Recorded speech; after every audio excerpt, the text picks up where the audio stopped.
Is it a sex need or a people need?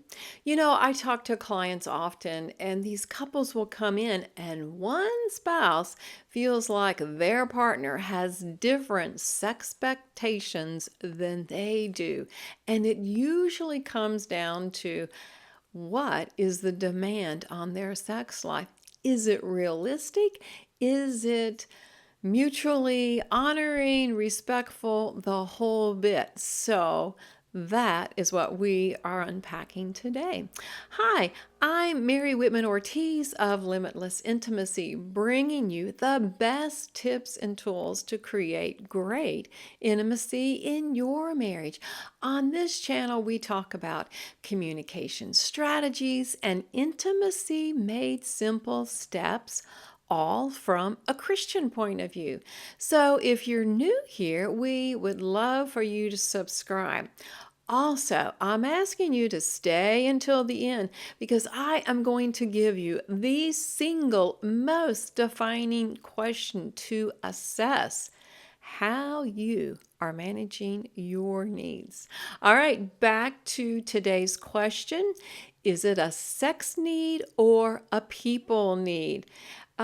We got to unpack this just a little bit because sex ends up being a catch all.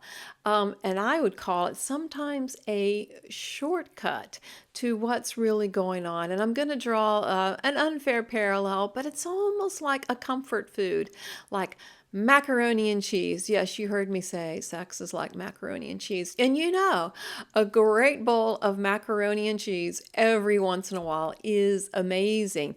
But you also need your broccoli. You need your fish. You need things that keep you healthy. And if you only turn to that one thing, you might be missing out. You might be what I would say is just a little lopsided. So you have to be willing to ask the question and answer, why do I have sex with my spouse in my marriage? And I promise you, it is worth answering because it will make your sex life better. Now, here are some of the problems that happen if you don't answer the question, why do I have sex with my spouse in my marriage? This is what I'm hearing from the spouses, and they are saying, my spouse seems like they always want more than I can give. My spouse, it feels like they want to have sex all of the time. My spouse, it feels like they don't really want a deep connection. My spouse, I don't even think they have a big picture for sex. So on the side where there has been offense, where there has been a hurt, where there has been distance, this is what I am hearing. And we just don't want any marriage to stay at that place. As a matter of fact, it won't be good if it does. Now, listen, I hope this is giving you some great information. And if you are getting some value today, would you give us a thumbs up? Also, I have a question for you to answer in the comments. Did you grow up thinking of sex as something dirty, or were you presented with a healthy viewpoint of what sex was? Dirty, healthy. Let us know. It really helps us as we are planning all of the content for this channel. All right, I have now a description of what is the ultimate goal for sexual intimacy. As a matter of fact, if you're going to take notes on anything, this is what is going to be the biggest takeaway. What is the ultimate goal of sex in your marriage? It's connection. It's oneness. It's that bond where you and your spouse feel close, where you feel strong as a couple. That is actually the number one goal. I mean, some people might push back and go, wait, but didn't God tell us to be fruitful and multiply? And hey, but not all couples choose to produce children. Now, they might procreate because there are things that are growing out of the strength of our union. Oh, yeah, you can think about that a little bit. But definitely, connection is the overarching umbrella goal for what God designed sexual intimacy in marriage to be. And now I have another question for you. What are the things that only your spouse can provide for you within sex? So that is it a sex need. This is that category. So this with your spouse, it is just you and your spouse in this physical, sexual, mental, emotional encounter of sex, the act of sex. That's only for you and your spouse. What else? It's just for you and your spouse. Well, you are the ones that get to enjoy the benefit of the sexual release. You also get to share the goodness of all the hormones that are released through sexual intimacy. That's another video altogether, but those are some major highlights. And you and your spouse, through the act of sex, you're the only ones that get to celebrate the privacy, the purity, the sanctity of your marriage. So, sex in your marriage with your spouse, these are some unique and special traits that happen there.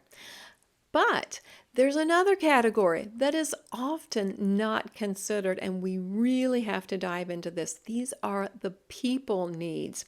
What are the activities that other people could be helping you to meet some deep emotional needs without any type of sexual connection? All right, it's a really fun list. You ready? Boredom, adventure, affirmation, emotional release, connection, loneliness, curiosity. All of those things are emotional needs. They are important, they are valuable, they are significant, but it is not just through your spouse and just through sex where those things can be met. Other people can factor into your emotional health, your emotional growth. And that is a great place for you to consider, because when you expect all of your needs to be met through sex with your spouse, you're setting both of you up for failure, maybe in ways you weren't even aware. And when you don't have friends in your life regularly to help with emotional needs, you have expected too much of your spouse and you have overloaded your sex life. Now, one qualifying point here, that whole list of emotional needs, the boredom, the curiosity, adventure, all that, it could happen through sex. Hey, sexual intimacy with your spouse is amazing. But what I'm trying to point out is that those needs are not only met through sex. You need to find some other outlets for that.